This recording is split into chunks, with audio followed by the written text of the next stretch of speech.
Em um importante avanço democrático, o Supremo Tribunal Federal, o STF, formou maioria na noite desta segunda-feira, dia 1º, contra o chamado poder moderador das Forças Armadas. Foi uma derrota do nefasto, do famigerado Partido Militar, tão acostumado a dar golpes contra a democracia, como no trágico 1º de abril de 1964 e na tentativa frustrada do 8 de janeiro do ano passado, 2023. Dos 11 ministros do Supremo, 6 já votaram contra os milicos. Luiz Fux, relator do processo, Luiz Roberto Barroso, presidente do Supremo Tribunal Federal, Flávio Dino, Edson Fachin, André Mendonça e Gilmar Mendes. Conforme relato da Rede Brasil Atual, todos os ministros se manifestaram contra a interpretação golpista do artigo 142 da Constituição. Gilmar Mendes, o último a votar, que votou contra, formou a maioria na corte para enterrar de vez a tese do poder militar. Aspas.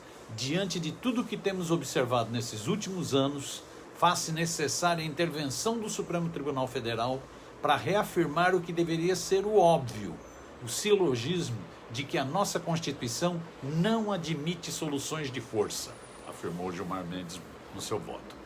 O julgamento em plenário virtual deve ir até a próxima segunda-feira, dia 8. Ainda faltam apresentar os seus votos os ministros Carmen Lúcia, Dias Toffoli, Alexandre de Moraes, Nunes Marques e Cristiano Zanin.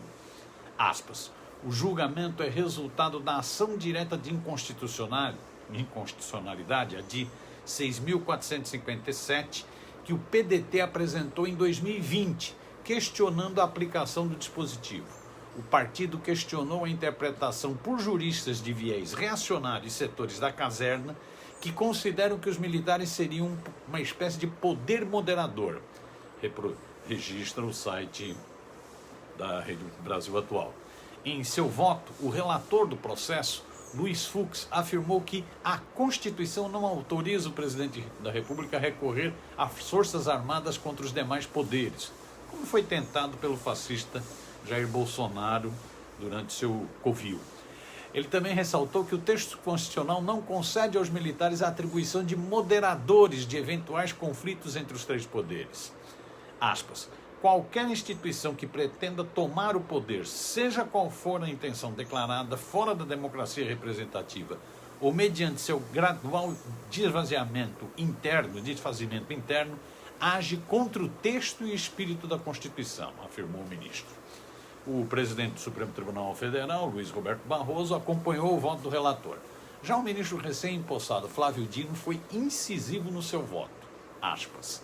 Eventos recentes revelaram que juristas chegaram a escrever proposições atinentes a um suposto poder moderador, que na delirante construção teórica seria encarnado pelas Forças Armadas.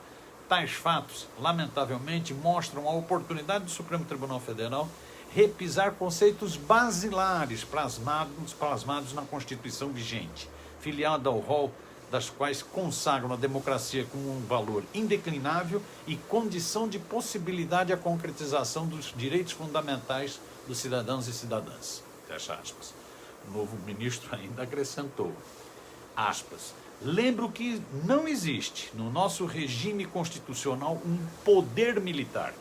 O poder é apenas civil, constituído por 3 ramos ungidos pela soberania popular, direta ou indiretamente.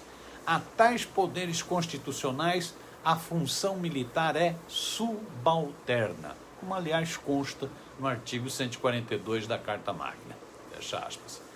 E o ministro ainda defendeu que sejam eliminadas quaisquer teses que ultrapasse ou fraude o real sentido do artigo 142 da Constituição.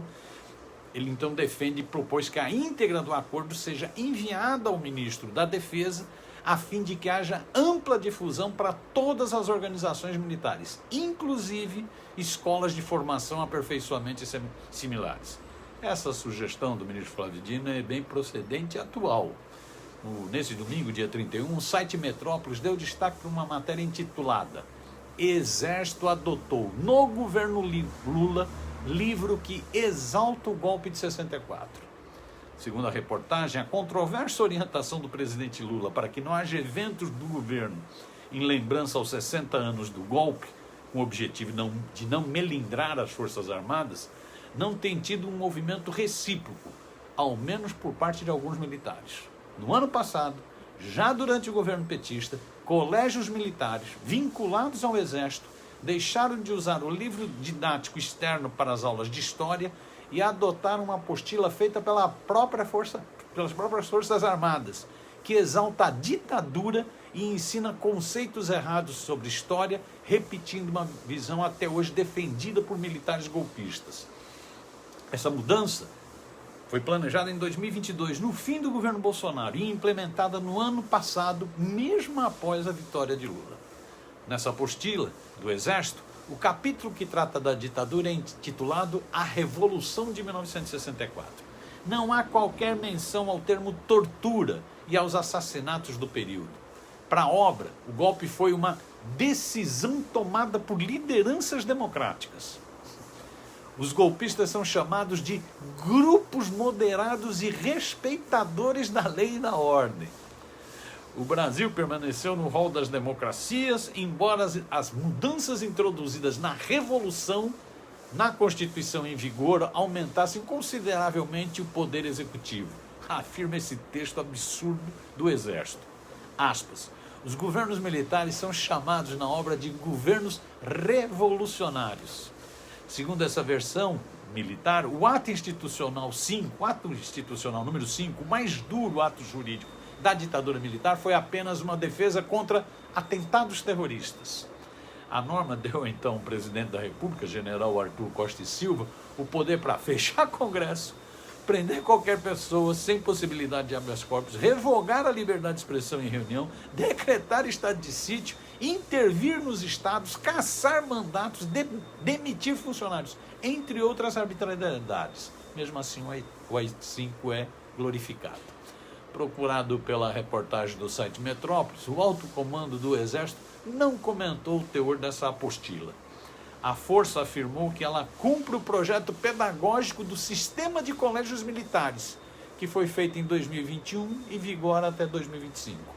O projeto segue as orientações previstas na legislação vigente nos órgãos responsáveis pelo ensino no país, declarou o Exército. Realmente é preciso que essa decisão do Supremo, de que não existe, ele já atingiu maioria, de que não existe poder moderador de Forças Armadas, isso não existe. Poder militar é subalterno, né? É preciso que essa orientação vá para as escolas militares, porque se for com base nessa cartilha, nessa apostila, incentiva novos golpes.